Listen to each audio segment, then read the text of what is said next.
Hey Jay, welcome to the show. Great to be here, Ehsan. Thank you for having me on your platform.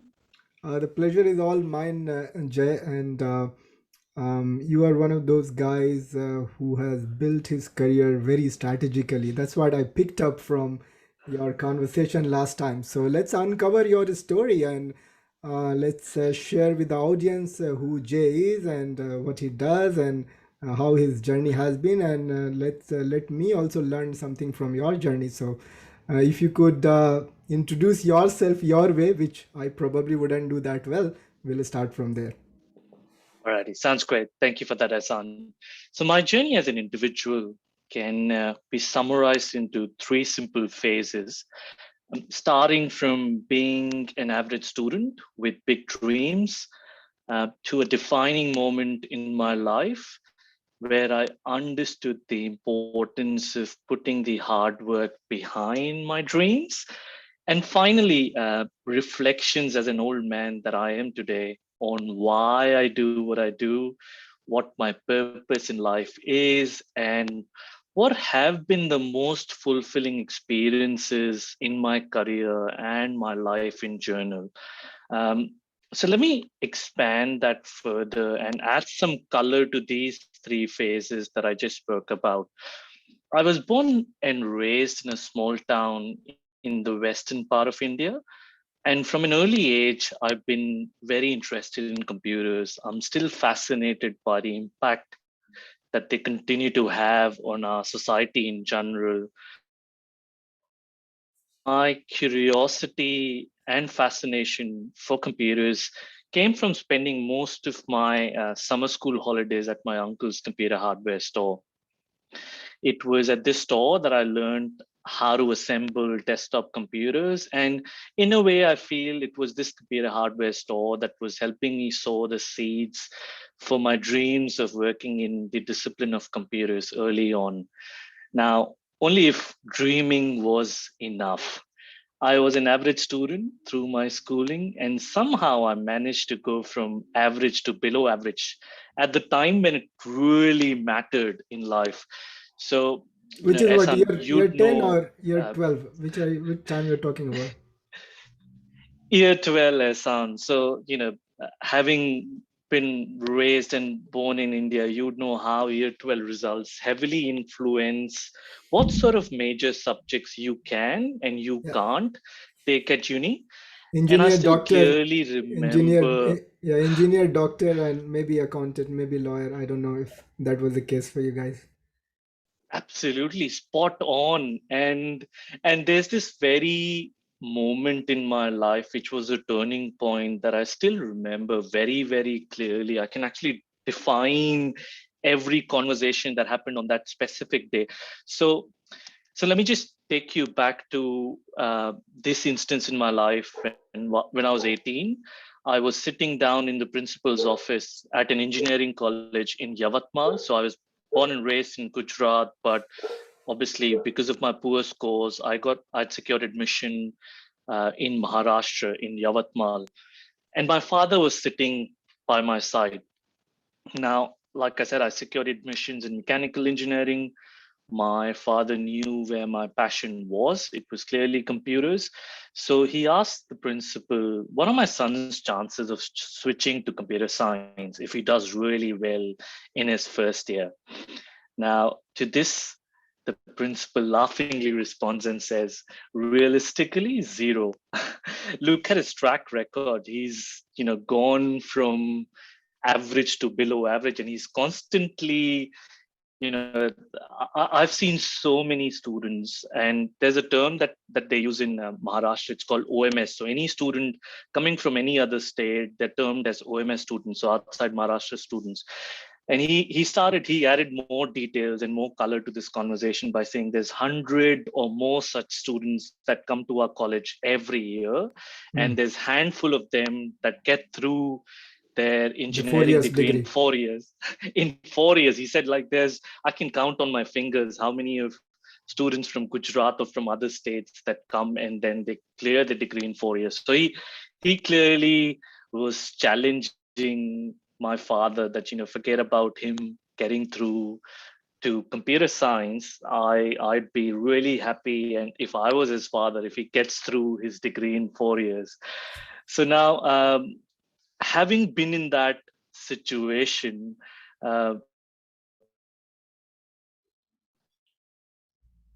so the uni, my first year was offered to switch to science, obviously because fail. Yeah. Alrighty. So motivated to change my situation, I studied really hard, topped at the university in my first year, and was offered to Top the switch university, not just mechanical engineering, the whole university.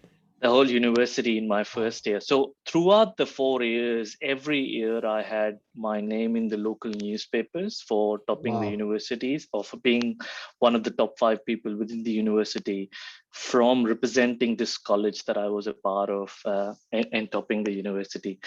Now, no surprises for guessing that I did switch. I completed my computer science and engineering. And while I was still pursuing my engineering, there was a book that was written by an author called Ankit Fadia, again, someone from the same state where I was born and raised. And the title of the book was an unofficial guide to ethical hacking. Now, reading this book really invoked a lot of curiosity in me to learn more about Easter eggs and how to really tweak platforms or operating systems through low-level settings. So there's something called as a registry on computers. How do Yeah. you really tweak with registry values, which Yeah. will completely change the way your operating system really appears? So Yeah. that made me interested in operating systems, the network technology, how do computers talk to each other, how do they connect, and how do routers really work, how do switches work. So after finishing my bachelor's degree, I went on to pursue my master's degree, specializing in network technology and IT infrastructure. And I think since that point on, I've been very, very strategic in terms of picking every single role that I've had in my career to be able to work across different disciplines in cybersecurity, moving from attack to defense to architecture to strategy, so on and so forth. The only consistent thing has been the aim to always learn something new with every job that I've had. Now, you know, let's fast forward to 2020, a very different time where we all had to adapt to almost a new way of living and working. And I feel, Ehsan, I don't know about you, but I feel like we're very privileged to be in a position that we are today in a country that has really managed this pandemic very well. There's Oh, people that will yes. complain about vaccination, but I still feel that vaccination uptake is really good in the country. And very soon, probably in a few weeks' time, we'll be seeing the two major states, New South Wales and Victoria, Opening that up. are likely to come. Yeah, exactly. So that means we've done really well. But the point that I was trying to make through this was that this extra personal time that we've had in the last couple of years has made me just reflect on my professional journey and my journey to life, and better understand what's my value system really. What do I really stand for? What is my purpose in life? And probably embracing myself better in terms of with my strengths and my weaknesses, which probably I wish I did when I was younger. And these reflections have given me a realization as to the most fulfilling experiences on my journey to life and my career have been when I've actually collaborated in larger teams to solve problems. Hmm. And in the process of solving these problems, I've been part of helping my team members, my employer, or my customers in achieving success. So if I was to share probably one or two key lessons that I've learned so far on my journey, they would be number one would be more around dreaming itself isn't enough unless you really put in the hard work to turn your dreams into reality. And the second lesson would be, I think everyone has a different perspective to happiness. And I feel like happiness isn't a byproduct of your own achievements or your own success. Happiness is an outcome of working together in teams and achieving success. Happiness is an outcome of helping others meet or achieve their goals, their objectives, irrespective of whether they are your colleagues, your team members, your customers, your friends, anyone. No, very well said that, Jay, and I heard it very loud and clear that the time that you got, you introspected and you realized what really energizes you and what really matters to you. And you rightly said, it's happiness is not just me doing something and succeeding. It's how many people we are impacting. So when you say how people around you, the team members or clients or employers get impacted, all those things give you happiness. So no, I really really like that. And I think it's just about taking time out to reflect is important. And once you are living with your core values very clear, the life becomes much smooth. So yeah, no, fantastic. So what do you do actually today? What's the job you do today? So I've been working in cybersecurity for over 15 years. My current role is more of being a security and compliance advisor. And essentially, I think the question of what does an advisor really do is more around two key components to the role. The first component of the role is more around building trust, and the second component of the role is more around understanding the problem space really that our customers are in, what is really the need that they have, what sort of objections do they have, who are the key players within the organization, the influencers, the decision makers, the champions who are actually supporting you or your products or your services, and how do you really position your solution in a way that there's more uptake. Now, I could, if you wanted me to, I could expand this further in terms of what do I really mean when I say building trust, and what do I really mean in terms of being an So expert at yeah, understanding the problem definitely space. want to understand that. Key question running in my mind is on day-to-day basis, do you, so if I understand right, you work with Salesforce, isn't it? That's correct. And on day-to-day, you deal with clients, or you day-to-day you deal with product teams within the organization? So both actually, but it's more of an external role wherein I Client. work with customers and make them successful in terms of making sure that the solutions that they adopt meet their industry regulatory requirements, meet their security requirements, their policy requirements, or whatever regulatory requirements are driving them to focus on cybersecurity, then those requirements are being met. So that's essentially what the role It's a entails. very very pivotal role, right? You uh, in terms of, since everybody talks about cybersecurity these days, and not only talks about it, is becoming challenging to maintain the security. And it's not only in work environment, even at home, because we are all connected with the internet. Even a kid is connected with internet, so it becomes even more important. So that's definitely a pivotal role. But to become an advisor, you say 15 years you've been in the information security space, which has become cybersecurity now, and today you are an advisor. So I believe it's a very very very critical role. So what does it take to become an advisor? You would have done starting with some network engineer and all of those roles, and then you have, do you want to give me some perspective of how your career has moved, starting as a, you started as a network engineer, right? So my first job was with Wipro back in 2006, working as a pen tester, Pen test, penetration okay, tester. yeah, right, that's Yeah. another line, yes, right. So pen tester is someone who's trying to break into a network or a system or an application or infrastructure to compromise the asset or whatever it is that you're trying to target. So it's an approach where you're trying to attack the system and make sure that you're able to find a weakness that you can compromise. So I almost feel like as an advisor, you've got to have all this different views of cybersecurity. So you've got to have a view of an attacker as to how is someone going to be able to break into a system. You've got to have a view of defense in terms of how do I really protect my system or an application or infrastructure.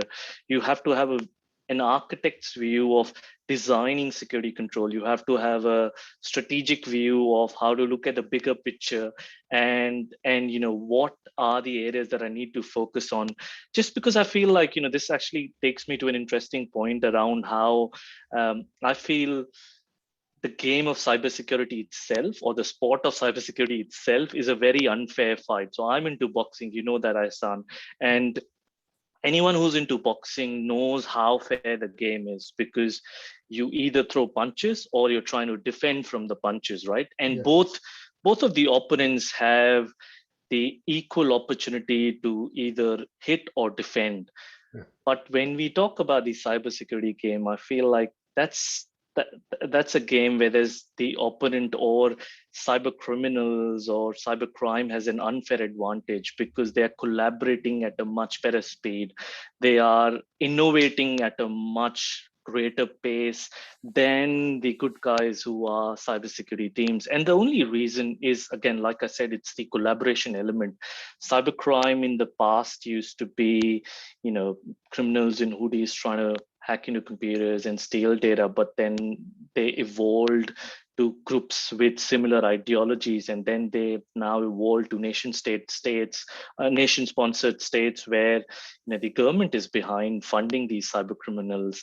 Whereas if you look at organizations, everyone is having their own siloed views of cybersecurity. Everyone is trying to defend their own fort, their own organization.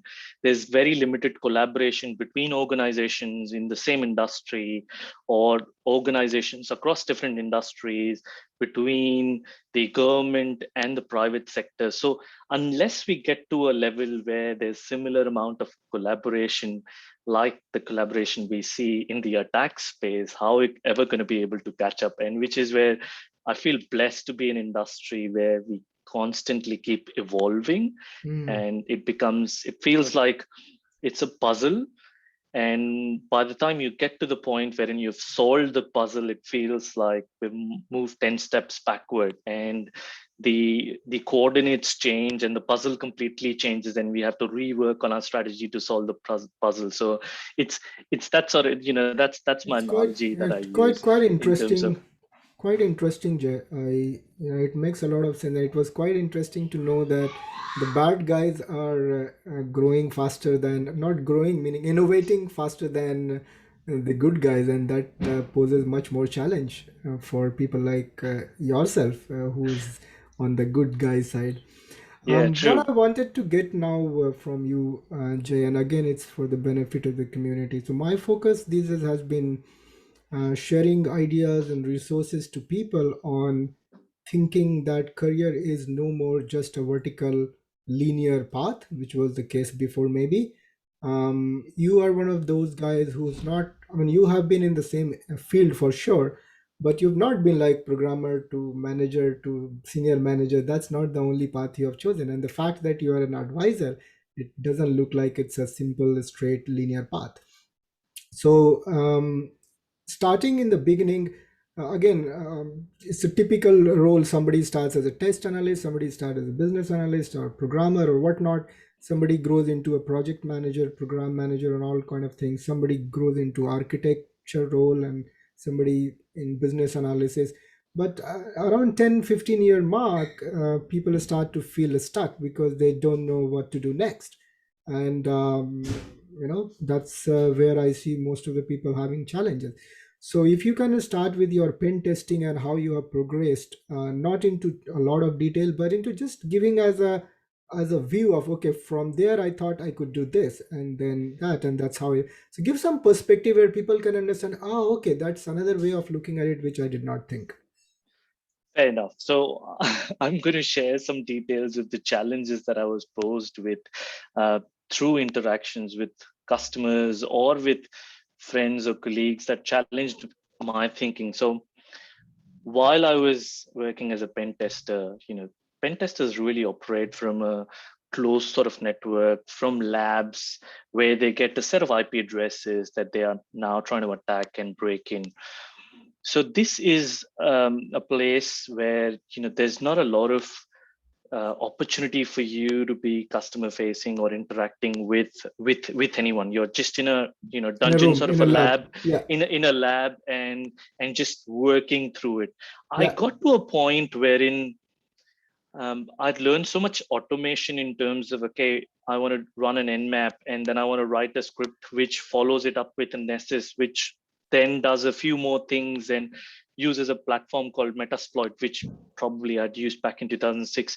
So I had automated to a degree wherein I could just sit back and relax and just run a script and it'll do most of the manual work for me. Yeah, yeah. And that's when I started thinking about, well, I did masters and I did masters in IT and network infrastructure. And some of my friends and some of my, uh, you know, same, students from the same college are today working at Big Fours, into consulting businesses, having interaction with senior leadership.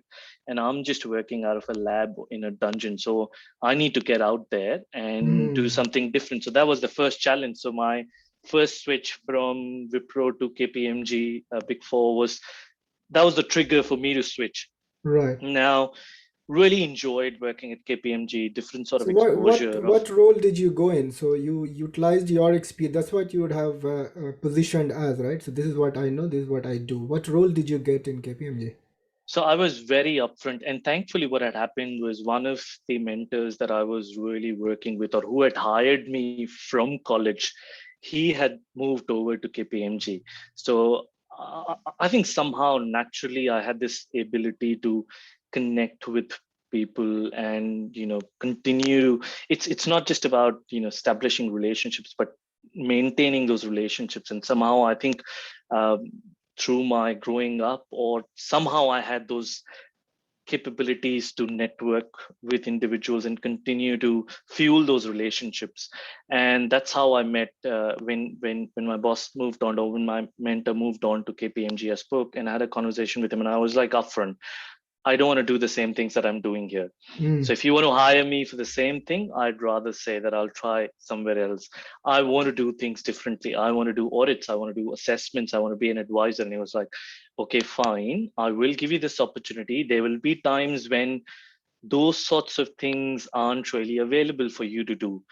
And that's when we will lean on your expertise in a certain area, such as pen testing. Are you okay with this balance? And I was like, fine, that's a good mm. balance. Yes. I'll take that. So that so to start off with, I did the same things like pen testing, application security assessments, but then over a period of time, I did get an opportunity to do other things such as audits, assessments. And then there was one fine day I was talking. I was on a. I don't want to give out the client names, but I was on a massive financial services customer, Mm, and for a period of 2 months, every single day I had to travel to a different city, perform an audit on ISO 27001 in a day, write a mm, report, submit a report, move on, fly to another city mm, for 2 straight months. I met someone very interesting, someone who was really, in their 50s, and they were treating me well because obviously I was an advisor and I was mm, producing a report which would then influence on whether the financial services institution is going to be continuing to do business with them on their handling practices. mm. So obviously they treated me right, but they asked me a question on, you produce these reports, you run these assessments. Have you ever been on the other side? Do you know how hard it is to actually implement these controls? And that got me thinking, wow, he's right. I'm writing these reports just because I work in this industry. And I've never thought about how, if I was to implement everything that I'm writing down, whether the direction that I'm providing is going to be enough. So that was Right. my next challenge. I went and worked into IT delivery at IBM, and on the other side of getting these reports and implementing or Implementing. bridging those gaps. So that was my next role. And So was then that your sales pitch? Like, I've done this side and I'm keen to do on the other side. I understand the stuffs and I want to come and do it here. Exactly. So I think slightly different. The only element that I changed was I was like, I've been on the attack side. I know how to break into software programs. How about I help you build an application security program so that we can secure against 80% of the attacks? And if we do that, then we're already on the upwards trajectory. That was my sales pitch, but the idea was to get in there and then solve a lot of greater problems rather than just the application security issue. So went in there, enjoyed, then worked with an SI systems integrator for a period of time. And there was an interesting twist again while I was working at Accenture. Now, uh, was deployed on a client, was working with a project manager, a large piece of work wherein we were integrating certain mainframe systems or core systems within an insurer with an external um, PCI DSS gateway sort of thing. So when you process credit card transactions, Yeah. instead of storing credit card details within your organizations, you're completely transferring the risk over to a payment gateway solution, Yeah. which will then store these details for you and process these transactions. So it was that sort of a project where obviously I was using my skills in cybersecurity, on working in PCI DSS and helping the customer. But at the same time, what I realized was my role and what I was doing, my visibility was very limited. I was working with project managers working with program managers directly interacting with the execs.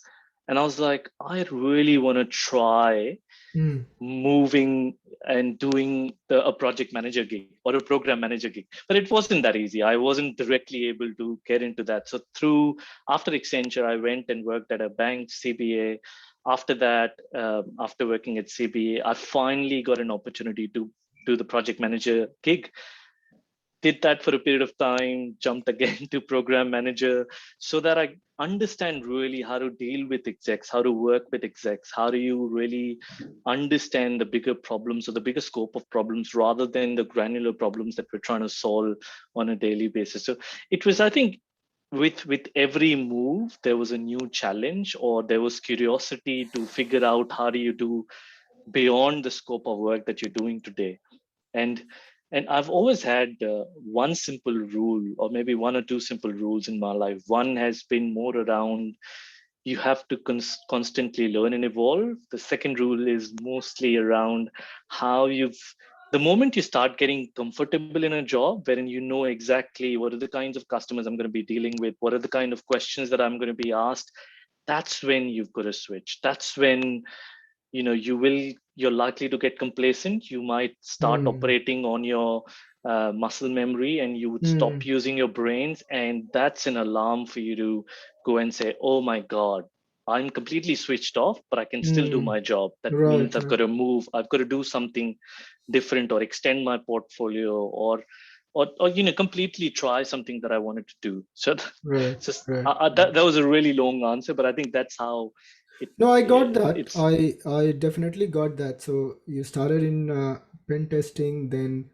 you moved into audit, and then you became the practitioner implementing it, and then you did that in different roles. You changed roles. You went to another consulting company. You went to a bank.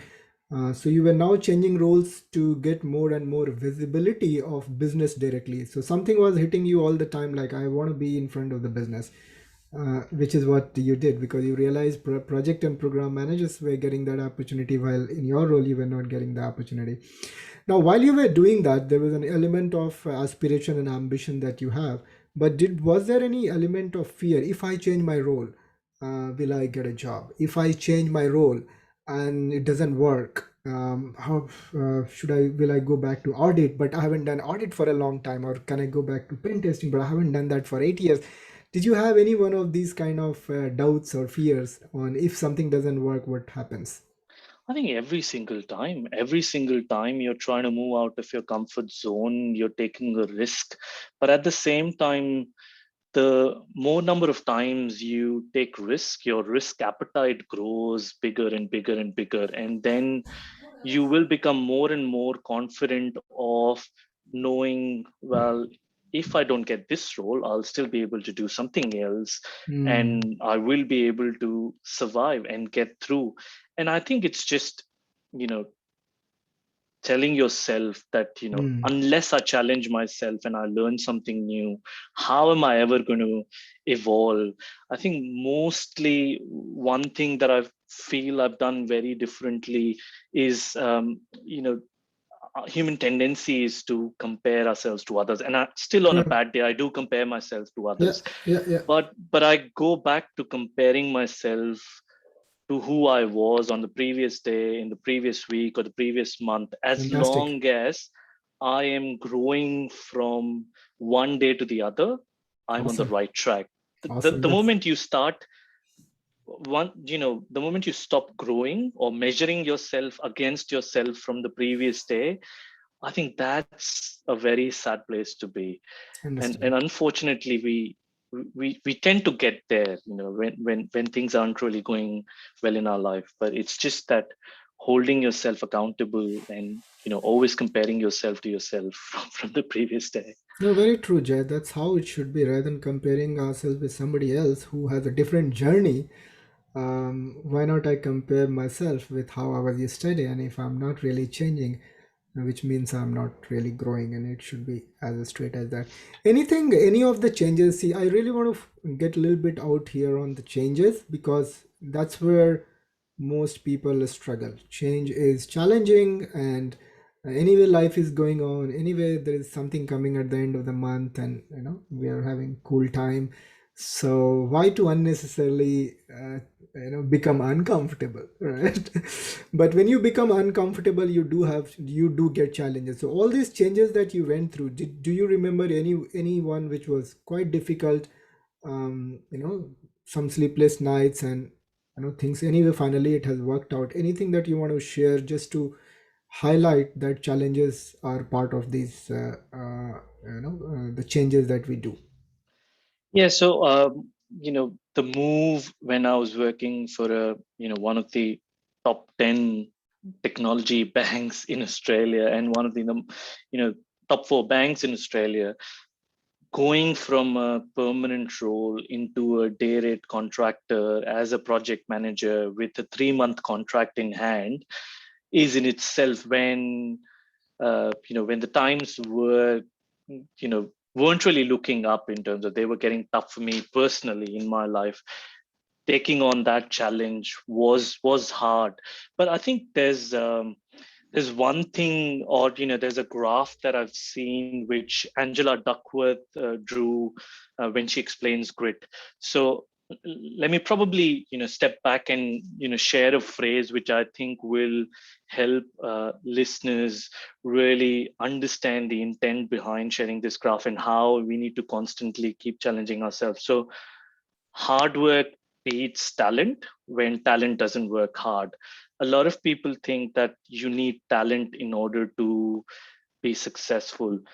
Talent is an aspect. Unless you couple talent with effort, you are not skilled. And Hmm. in order to move from being skilled to being a champion, or being a master at something, again, the secret isn't talent, it is effort. So it is skill in combination with effort that takes you onto a continual improvement path to championing or mastering a skill. Hmm. Now, if we look at our lives as a two-dimensional graph, right? Think of the y-axis as the axis which really denotes skills, and the x-axis as the axis that really represents time. Hmm. Now, with life, what you will see is there are three possibilities with everything that you pick up in life, whether it's swimming, whether it's golf, whether it's boxing, whether it is focusing or honing your cybersecurity skills if you're into cybersecurity, or if you're a developer honing on your development skills. There's always three different curves that you will notice on this. There's one curve which is called a dropout curve.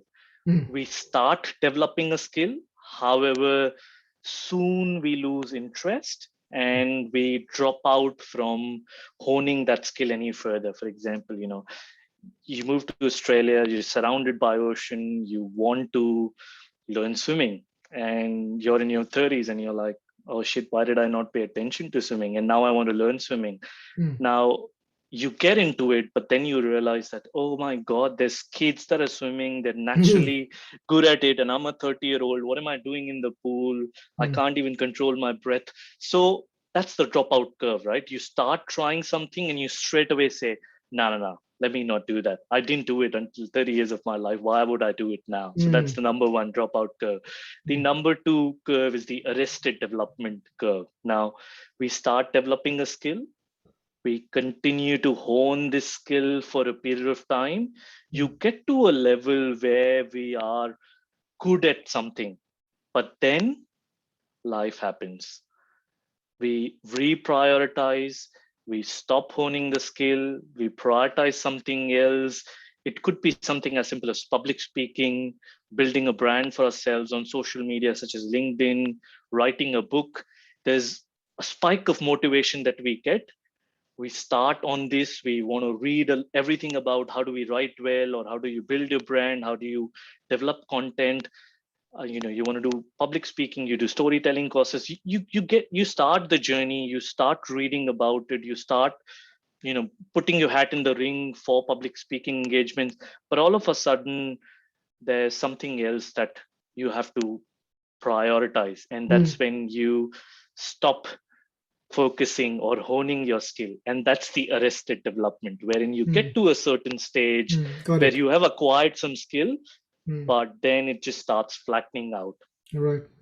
And in That's order the to be successful, again, that's sorry the to cut third you off, one. That's Ehsan, the the third one you're third gonna. one. Yeah, I'm Yeah, the keen. Yeah. third one is the third one is more called as a continuous improvement curve. And anyone who wants to learn a bit more about it, watch a video from Angela Duckworth. Mm.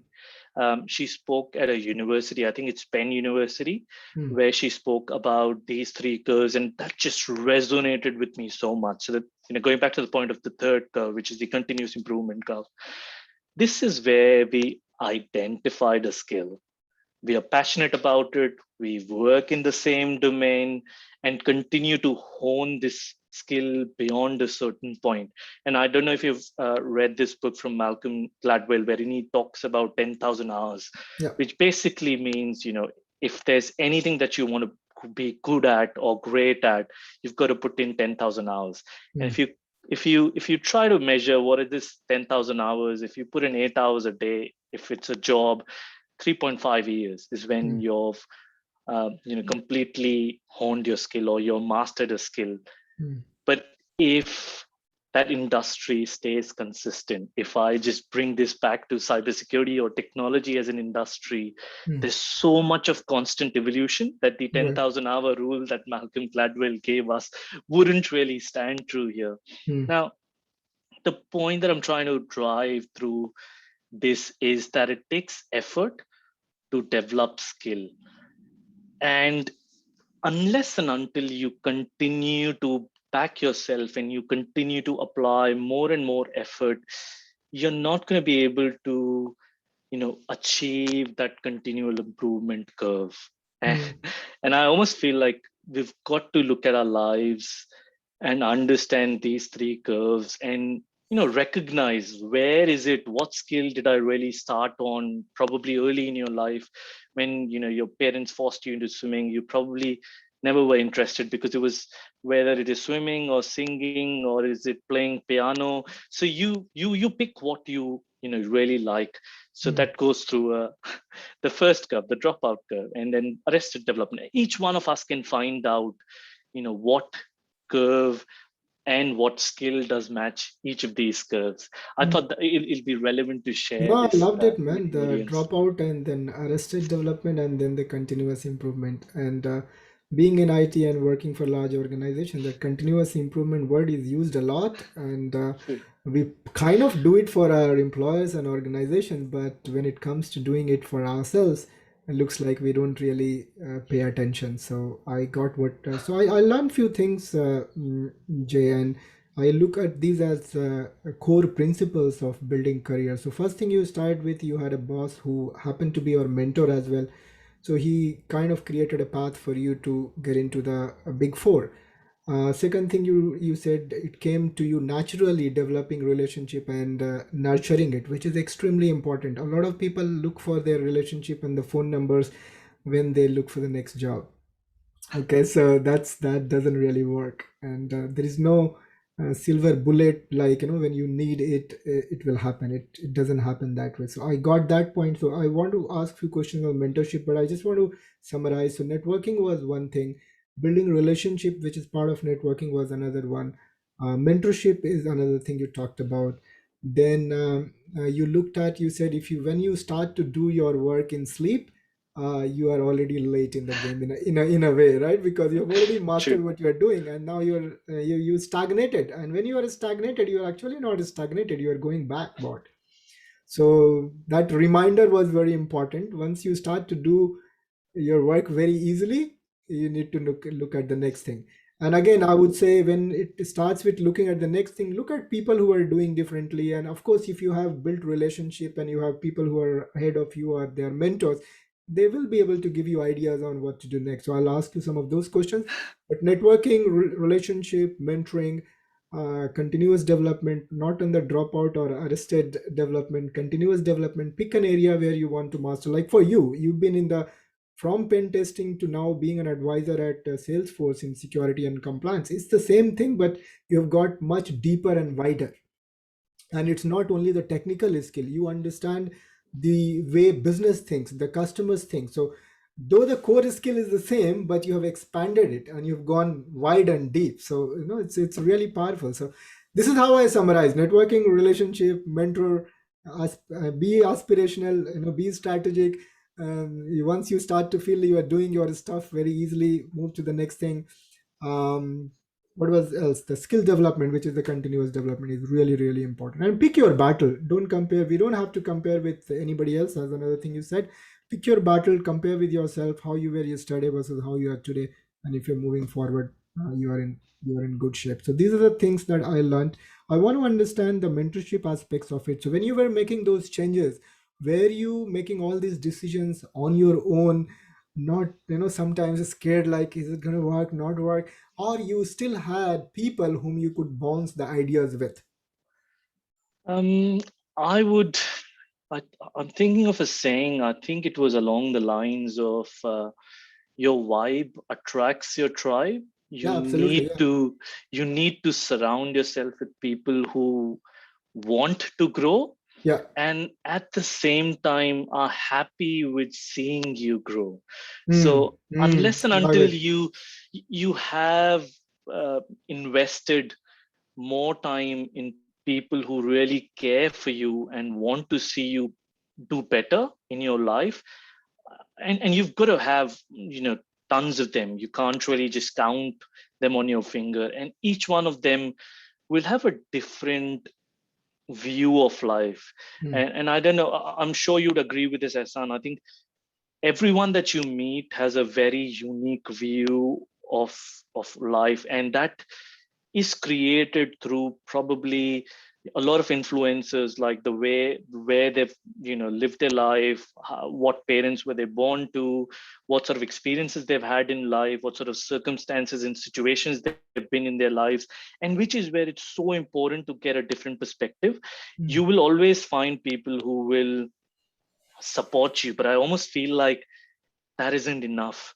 mm, Everything that you do, and you're saying, can you review this blog, can you review this podcast, and they're like, amazing, thumbs up. mm. I think that's not very useful, because unless you are someone who really reviews your content and says, well, I believe that was shit, Yeah. and this is what I would have done if I was writing along Right. those lines. Unless you surround yourself with people who challenge you, who Yeah. want to see you, see you be successful, not just in your career, in your life, I think your life is incomplete. Mm. But how do you build that? If you could share that, that would be a very good insight, Jay. Most people do not have a good inner circle. I apologize if I offend somebody saying that. Most people I know do not have a good inner circle. The inner circle has been developed on its own automatically because I worked somewhere, I lived in a neighborhood. So these are my friends or my kids' parents or my spouse's friends. That's my circle. I never built my inner circle consciously. So most people do not have those kind of people who could challenge, who could be really happy seeing you grow. So two things you said: somebody who could challenge you, or somebody who could really be happy about you growing. Unfortunately, the kind of surrounding we automatically build, there's a jealousy aspect of it. If you grow, somebody doesn't feel good because the relationship is not built that way. So how do you build this kind of relationship where you have challengers and mentors in your life? Give me a couple of examples, because this is an insight, Jay. If you can open that up, that would be very helpful. I think it just starts with a few basic steps. The first step is you've got to be comfortable or own who you are, embrace yourself for both your strengths and weaknesses. I think without knowing that, you are not going to be complete and you wouldn't really be ready to evolve. So that's step one. Step two is uh, I think the concept of battles aren't really one alone. You have to have people with you that will help you win battles. And I almost feel like there was different phases in my life. There was a phase when I was really average and I loved being in groups. And then I like I was explaining in my journey, then I went to a phase wherein I just was so driven and so motivated and I wanted to be first at everything. Mm, And then you get into workforce. And the key difference between education and workforce is you've got to, when you get to the workforce, you've got to then understand and be receptive to learning. mm. Wanting to learn and being open to learn are two completely different concepts. I don't know if if you agree I with do. me here, I Ehsan. do. Yeah. So, and one of the best examples that I could share on the key difference, and it's strange, when I was in 2014 is when I realized the difference between wanting to learn and being open to learning, and in a very weird manner. So moved to Australia in 2012. 2013, while I was just probably 9:30, I was just doing my runs. I used to be able to run. Now I'm getting too old, and I have my crook knee, so I can't really run anymore. But so back then in 2013, I was just running on the pathways along the street, and a random bloke just punched me in the face. I was completely flat on the ground, and they wanted to obviously, you know, they wanted to fight, and I was like, no way. You know how immediate reaction is, either you get into a fight or you just run away, and I just ran away from that moment.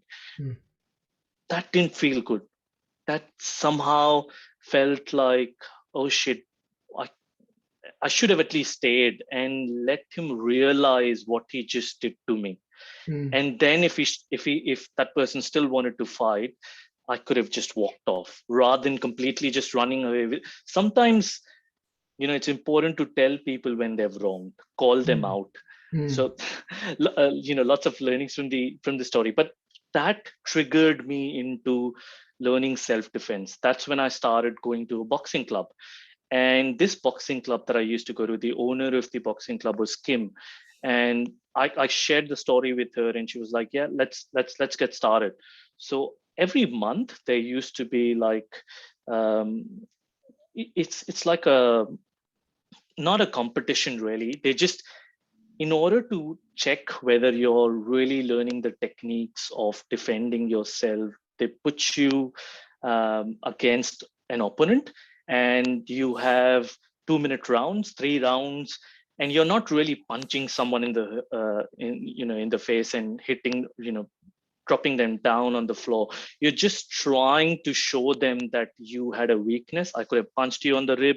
I could have actually punched you on the face. You're just trying to demonstrate. So you're not really punching. And I was paired with, uh, and the criteria that they use is more around whether, what's the level of exposure that the other person has to boxing, whether they have the same amount of exposure as you. And it wasn't the build or number or your age, and which is where they paired me against a really young bloke. He was really heavy, awesome build, muscular build. And being a young aggressive guy, he wouldn't really shy away from punching me in the face. And I was like, mate, that just beats the intent. You're just supposed to show me that you can punch me, and I had an opening. You're Mm. not supposed to punch me. I got battered 1 month, second month, third month, the same guy. And I'm like, why is this happening with me? I went to Kim and I said, Kim, this isn't really helping. Why do you Mm. pair me against this guy and he's beating the shit out of me? Are you Mm. trying to make me feel bad? And she sat me down and said, this is the difference between wanting to learn. You came to me, you said you wanted to learn boxing for self defense. And now that I'm giving you an opportunity, you're completely stopping to learn from your opponent. Your opponent is teaching you that in real life, when someone's trying to harm you, this is how it's going to be. Nobody's going to bring their punch close to your face and be gentle to you. Did you get Mm. hurt? Oh, I'm sorry. That's not going to happen. I've asked him explicitly and I've paired him against you explicitly so that you learn from Mm. this.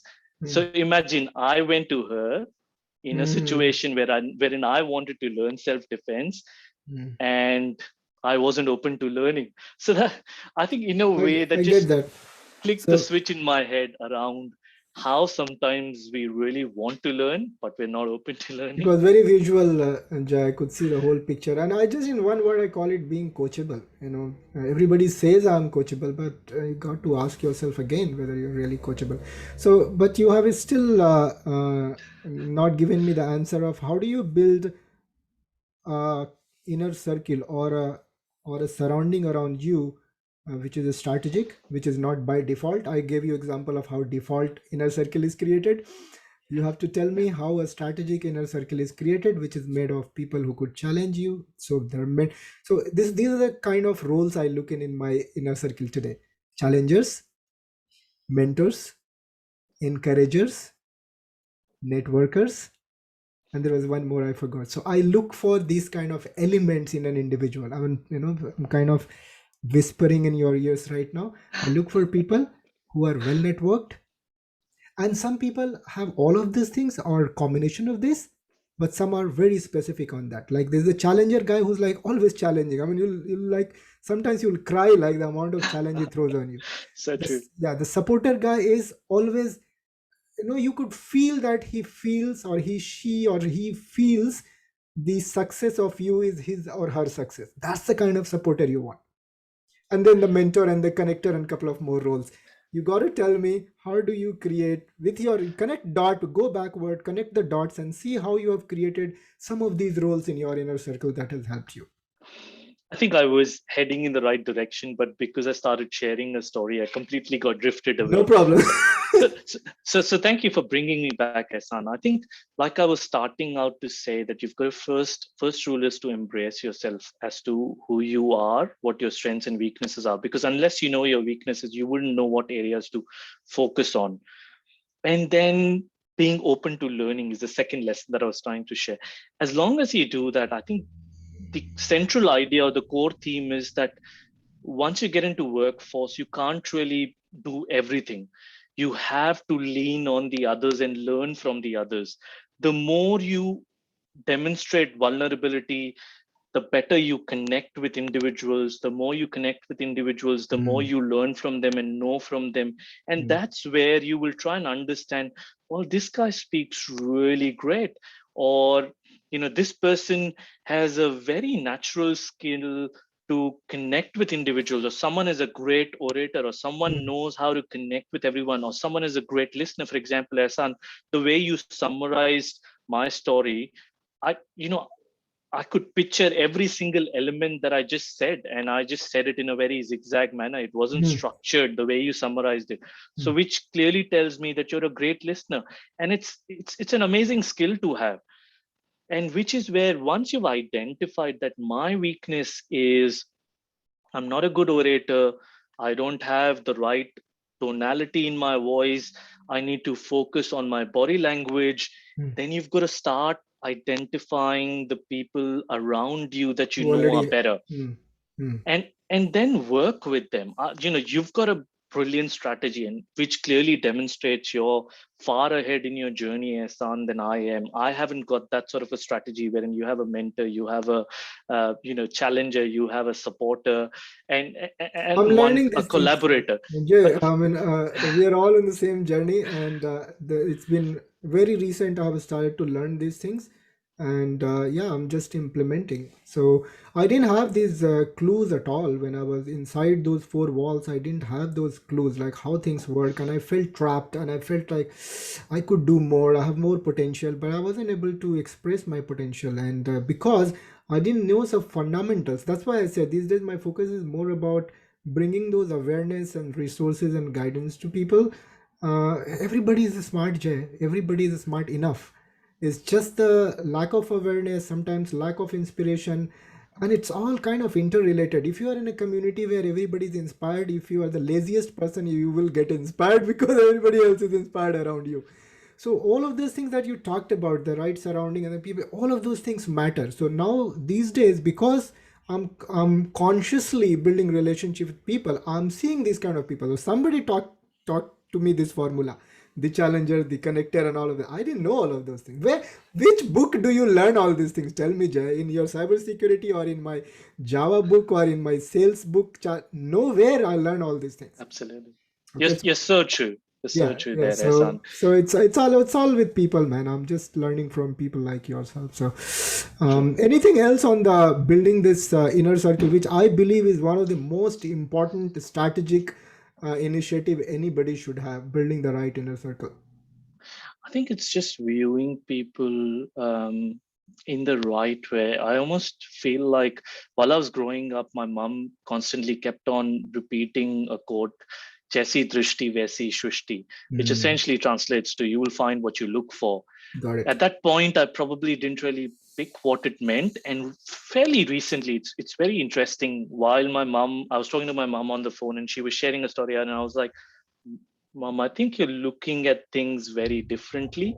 You should look for good in this situation rather than changing your perspective. And it felt like I was trying to share the same lessons that You she was trying to share. embed in me in terms of, it's if you want to find, you know, s- faults in people, you will find faults. If you want to find greatness in people, you will. If you desire to learn something, for example, being a great listener, how do you do that? If I'm open to that learning with you, Ehsan, you will clearly share your tips and tricks with me.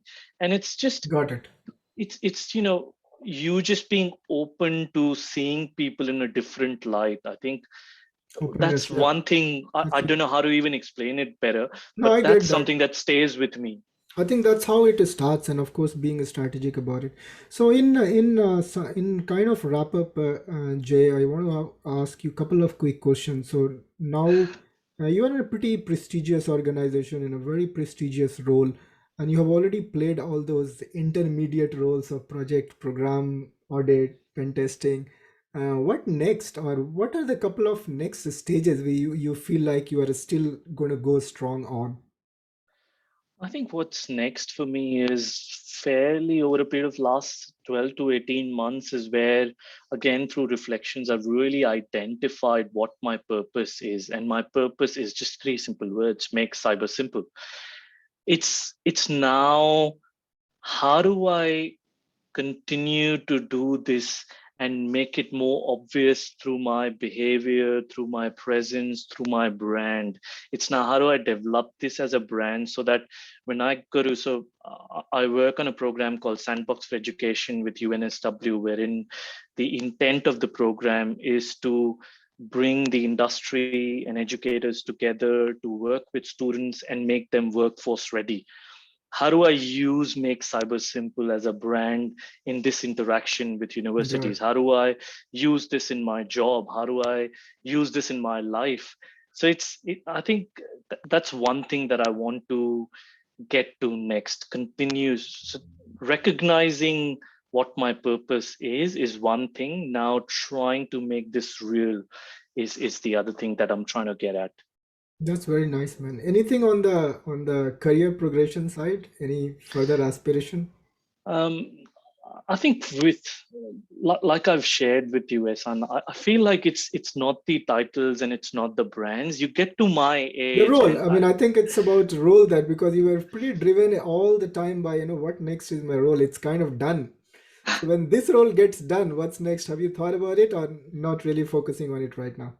yeah, so I have been thinking about it for a while, and I'm getting there as well. It's just this time around, I think my criteria probably has evolved. My Hmm. criteria used to be learning something new. I think now I've got to a point wherein I want to be surrounded by people that I can look up to, who can then not just help me be a better professional or be a better practitioner in cybersecurity, but help me in life and help me improve in the way I view things. So the objective is slightly drifting away from But that's good. chasing the bigger title, or the more bonus, or the Yeah, yeah, bigger OTE.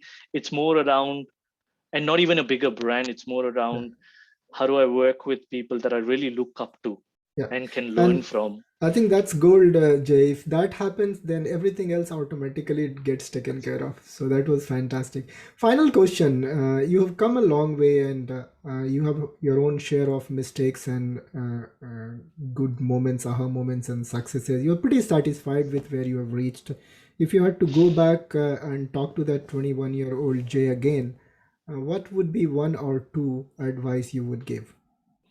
I think things probably that we may have already discussed, but there'll be three pieces of advice, three simple pieces of advice. One would be embrace yourself, Jai, for who you are, Hmm. both with your strengths and your weaknesses. The second would be invest more time in people who really care for you and want to Hmm. see you do better in your life. Hmm. Like I was saying, this saying on your vibe attracts your tribe. So Yeah, focus on that. The yeah. third thing would be take up some form of sport or exercise. I regret not getting into boxing early in my life. Now I'm a 40-year-old, and every time I go for boxing sessions, either I'm twisting my knee, or it's the ankle, or it's the tendonitis, and I'm like, oh shit, I wish I got into it when I was at the prime, probably in my 18 or 20. That would have been ideal time, but it's still okay. I'm still trying to learn, evolve, and adopt. No, there definitely a physical activity is definitely a must. So I had lots of health issues, and whatever you talked about, that's nothing. But at some point in time, I realized it's not working out, and I took a big step. So every time when something doesn't work out, I kind of make a big jump so that I can't go back. Make such a big jump that you can't go back. So that was 2011, 12. I was like smoker and lots of different issues. Just became a personal trainer, and the Wow. identity shifted. So once you being a smoker means, even if you quit smoking, deep inside your identity of being a smoker is still there. So whenever you get a chance, you restrict somehow, but you tend to smoke again because deep inside you haven't changed your identity. But when I became personal trainer, I still vividly remember on day one in my class. Very very vividly I remember the class. That was the last time I ever had urge for smoking. That was, so it's been like 11 years now. So Wow. and that's on physical activity. After that has been, I don't do a lot, but I'm pretty consistent. Few months goes bad, I get back on it again. I started to eat right. And the reason I'm sharing this is if we don't have like you don't feel at ease with your body, the mind doesn't work. Emotionally you are kind of very vulnerable all the time. But when you're strong inside, you wake up, you feel that a strength. Other things kind of are mounted on top of your strong body, and Absolutely. the strong mind and the strong emotion. These three things are required for us to really enjoy every moment of life that we have been blessed with. So yeah, I mean, this could go long, so I'll stop there. Thank you very much for coming on the podcast, Jay, and sharing your journey. You talked about real practical strategies of building career, especially for people who are feeling like, oh, it's the end of it, I've left my home, come abroad. There's not much of chance to grow here. I can do only this or do only that. When I bring somebody like you on the podcast, I want to tell others like, no, that's not true. Here is a guy who came as a programmer and now he's a CTO. Here is a guy who came as a pen tester. He's an advisor at Salesforce. Here is a guy who came as this. He's like that. So it's happening. And I hope people, you are also reachable like many other people came on my show. They are reachable to people. So when you say, do you want to, or what was the sentence? Do you Uh, want to?